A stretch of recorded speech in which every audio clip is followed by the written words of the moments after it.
50 म्हणजे 150 पायऱ्या पार केले आणि 250 250 पायऱ्या कंप्लीट झाल्यात आपल्या. ही खडा नारळाची होती साधं ताट. इथून आपल्याला जायचं आहे आतमध्ये मंदिराकडे.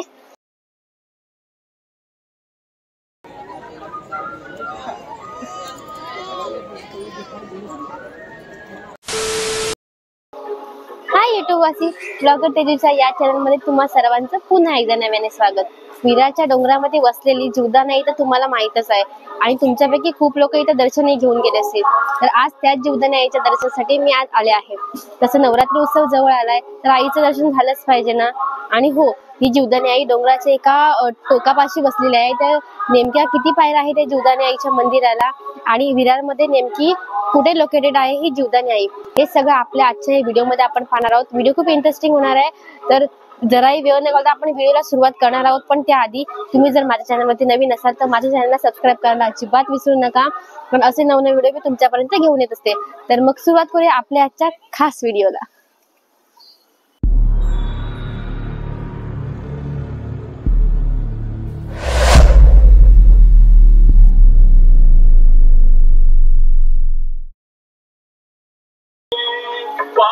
मंदिरामध्ये जाण्यासाठी आपल्याला मंदिराच्या राईट साईडला चप्पल स्टँड आहे, तिथे आपण चप्पल काढू शकतो विना शुल्क.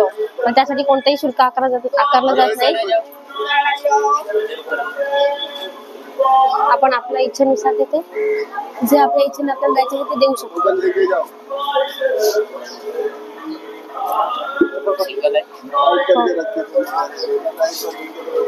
आणि ते आपल्या चप्पलच्या बदल्यामध्ये आपल्याला कुपन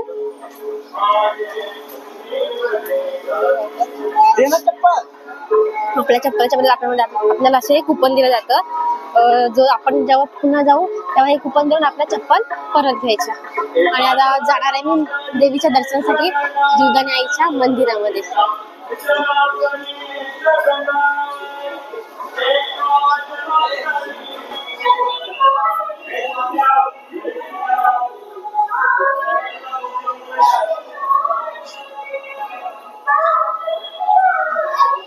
सुरुवातीलाच बघा आपल्याला मातेचा एक फोटो दिसतो, जे आपल्याला आतमध्ये देवी पाहायला मिळणार आहे. त्याच देवी माईचा हा फोटो आहे.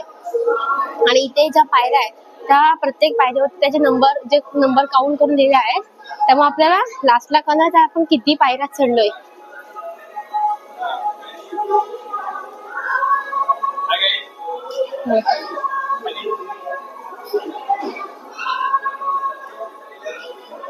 सुरुवात करता बघा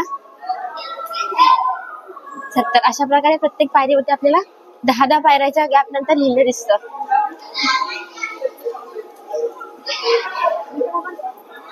किती पायऱ्यांमध्ये थकायला होत आहे ते पण बघूया.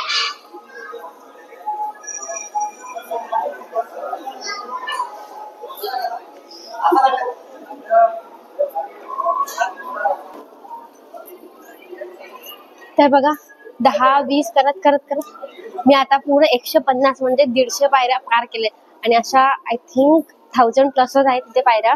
तर एक्झॅक्टली किती आहेत आपण बघणार वरती जाऊ. दमायला एवढं काय वाटत नाही, नॉर्मलच आहे. कारण अजून जो पुढचा प्रवास आहे तो खूप जास्त आहे. आणि 100-150 पायऱ्यामध्ये काही नाही, नॉर्मली आपण कोणी चढू शकतो. खडा प्रवास तर जेव्हा 500 पायऱ्या मी कंप्लीट करेन तेव्हा.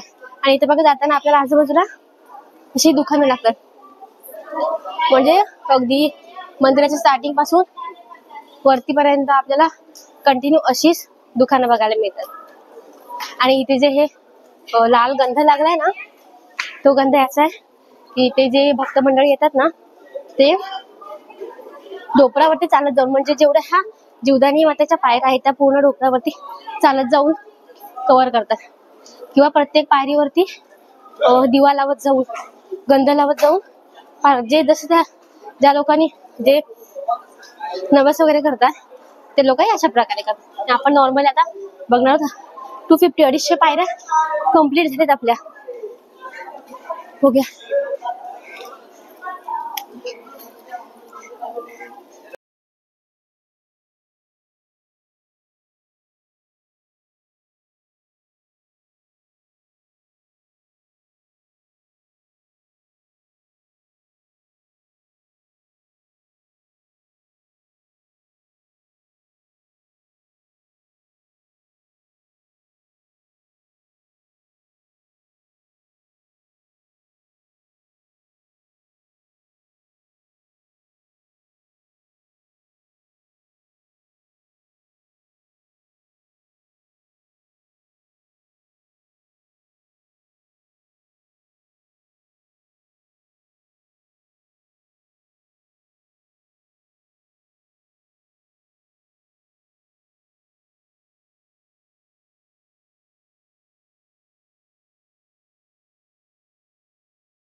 आपल्याला या ज्या डाव्या साईडला पायऱ्या बघायला मिळतात या जुन्या पायऱ्या आहेत. त्या बघा दाखवते मी, या जुन्या पायऱ्या आणि आपल्याला खालून वरपर्यंत द्यायला दिसतात, पण ह्या थोड्या ना आता खराब होत आलेत किंवा छोट्या पायऱ्या आहेत, म्हणून त्या लोकांनी राईट साईडला नवीन पायऱ्या बनवल्यात. पूर्ण वरती मंदिरापर्यंत त्या पायऱ्या आहेत आणि आपण त्याच पायऱ्याने जाणार आहोत, कारण आपल्याला ओटीचं सामान हे घ्यायचं आहे आणि ते कम्फर्टेबल आपल्याला जाण्यासाठी, कारण मध्ये रॉड वगैरे बांधलेत हे करण्यासाठी. तर आपण त्याच पायऱ्याने जाऊ आणि इकडून शॉर्टकट आहे म्हणून खूप लोक या मार्गाने पण जातात.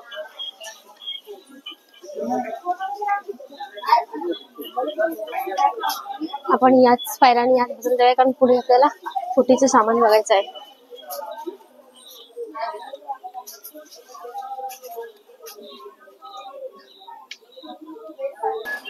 पाचशे पायऱ्या पूर्ण करता करता 1000 पायऱ्या केव्हा झालं कळलंच नाही. आणि आता मला ओटीचं सामान घ्यायचंय म्हणून मी ते एका दुकानामध्ये थांबले. आपण बघूयात की इथे ओटीचे म्हणजे किती रुपयाला आपल्याला ओटी मिळते आणि तशी ओटीवर आपल्याला वरती जायचंय. कशी आहे ओटी? बघ, साध्यामध्ये पाहिजे, मीडियम पाहिजे, पूर्ण पाहिजे. ही अशी आहे पण ही 250 वाली मोठी चुंदरी आहे, 1 मीटर चुंदरी आहे.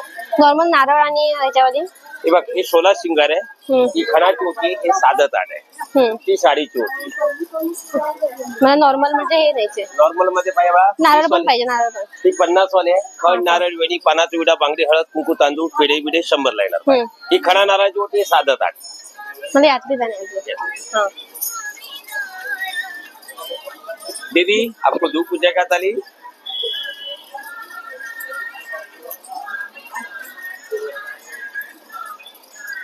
त्याच्यामध्ये नारळ वगैरे सगळंच आहे. नारळ आहे बाय, खाली ती खण नाही, साधं ताट आहे. हाय ते स्पष्ट बोलणार, ते लोचे लपडे धंदे नाही करणार. तरी मी ओटी घेतले. इथे बघा ओटी दाखवते मी. ती कशी बोलत तुम्ही? ती 250 वाले, 1 मीटर चुंदरी आहे. ही 150 वाली, ही 16 शिंगा हा सगळा. हे खणाची ओटी, हे साधं ताट. अशा प्रकारचे एक ओटी घेतले. आपल्याला इथून जायचंय वरती, जाऊयात. ओके, ओटीचं सामान घेऊन आपल्याला वरती जायचंय. बघता बघता 1000 पायऱ्या कम्प्लीट झाल्याच आहेत. आता अजून आपल्याला वरती किती नेमक्या पायऱ्या आहेत, अजून थोडं जास्त लांब नाही, नॉर्मल आहे अंतर दुर्गानाईच्या मंदिराचं. बघूयात आपण किती लास्ट पायरीचा नंबर काय असतो किंवा किती पायऱ्या असतात शेवटपर्यंत, आपण ते बघूयात.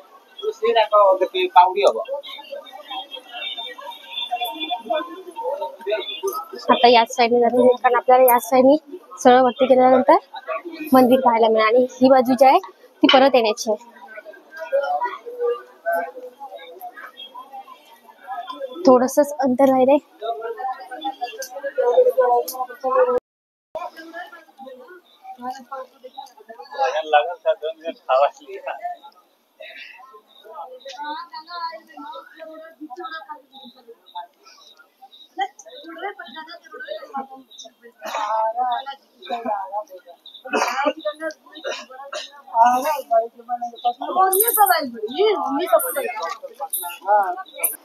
बरोबर मंदिराचा जो आतमध्ये जाण्याचा गेट आहे किंवा तो आज आपण जाऊ शकतो तिथे आले मी.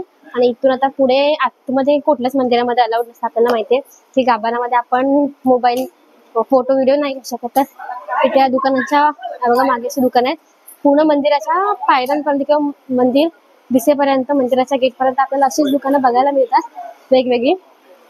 त्यामुळं पूजेची ओटी खाली घेतली काय वरती घेतली काय आपल्याला, आणि रेटही सेमच आहे. रेटमध्ये जराही फरक नाही आहे, खाली 30 रुपये 50 रुपये.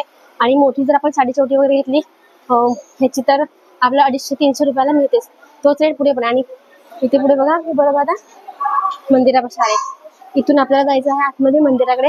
आणि आज आपल्याला फोटो व्हिडिओ करायला अलाउड नाही, तर इथेच व्हिडिओ स्टॉप आपल्याला वरती गेल्यावरती मी तुमच्याशी पुन्हा कनेक्ट होणार आहे आणि पुन्हा दाखवणार आहे की वरचा परिसर नेमका कसा आहे किंवा वरती कशा प्रकारे आहे मंदिराचा ते सगळं.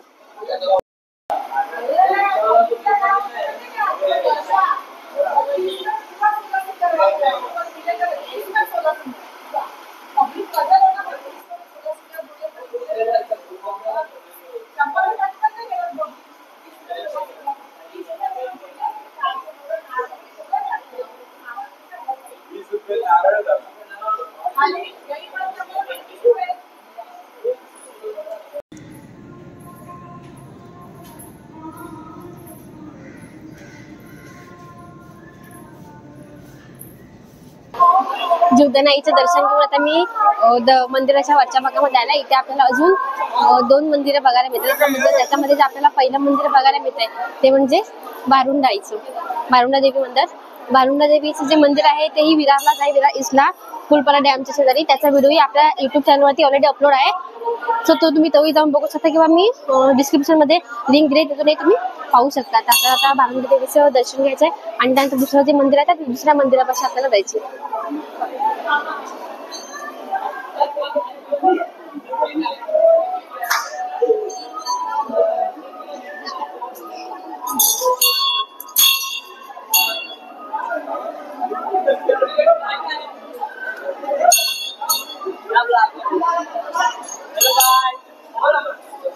बारुंडा देवीचं दर्शन घेऊन झालं आणि आता आपल्याला महाकाली देवीचं दर्शन घ्यायचं आहे. जीवदानाईच्या दोन्ही बहिणीच मानलं जातं, त्यामुळे बारुंडा देवीच्या ठिकाणी पण आपल्याला जीवदानाईचं मंदिर छोटं बघायला मिळतं आणि या महाकाली देवीचं पण बघायला मिळतं. तर आपण आता महाकाली देवीच्या दर्शनासाठी चाललोय आणि ही मंदिरं जीवदानाईच्या मंदिराच्या वरच्या भागामध्ये जो मंदिराचा जो वरचा भाग आहे तो मोकळा, तिथे ही 2 मंदिरं बांधली आहेत. तर आपण या 2 मंदिराचं दर्शन घेऊया. आणि त्या त्याच्या बाजूला बघा कालभैरवाचं मंदिर आहे तिथं दिसतंय. आपण आधी त्यांचं दर्शन घेऊ आणि मग महाकाली देवीचं दर्शन घेऊया.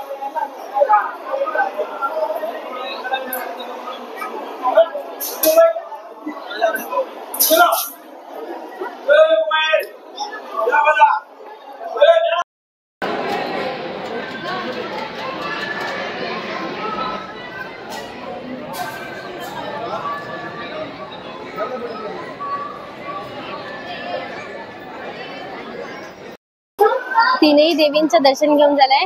सगळे भक्त मंडळी बघा कसे दर्शन घेऊन बसले आहेत थोडा वेळ मातेच्या दरबारामध्ये. आणि आपल्याला या साईडला बघा लेफ्ट साईडला ज्या साड्या दिसत आहेत या साड्या देवीच्या अंगावरती चढवलेल्या, म्हणजे देवीला आपण साड्या चढवतो त्या साड्या ते विकायला ठेवलेल्या आहेत. तर आपल्याला कोणाला घ्यायचं असेल आपण इथे घेऊ शकतो. आणि या राईट साईडला विरारचं दर्शन आपल्याला बघायला मिळणार आहे. मंदिराच्या वरच्या भागावरून जो विरारचा पूर्ण व्ह्यू आहे तो आपल्याला बघायला मिळतो, तोही आपण बघूया. आणि आपल्याला आता इथून घरी जायचंय.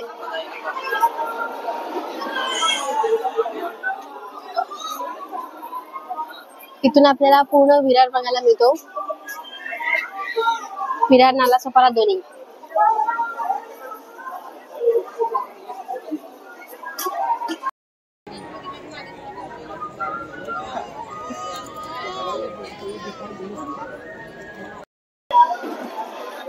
माझं तर जीवदानाईचं दर्शन घेऊन झालं आणि माझ्यासोबत या व्हिडिओच्या माध्यमातून तुम्ही जीवदानाईचं दर्शन घेतलंय. तर मग कसा वाटलं तुम्हाला हा व्हिडिओ मला कमेंट करून नक्की सांगा. व्हिडिओ आवडला असेल तर लाईक करा, शेअर करा, चॅनलला सबस्क्राईब करायला अजिबात विसरू नका, कारण असेच नवनवीन व्हिडिओ मी तुमच्यापर्यंत घेऊन येत असते. तर मग पुन्हा भेटू अशाच नवीन व्हिडिओमध्ये. तोपर्यंतसाठी थँक्यू.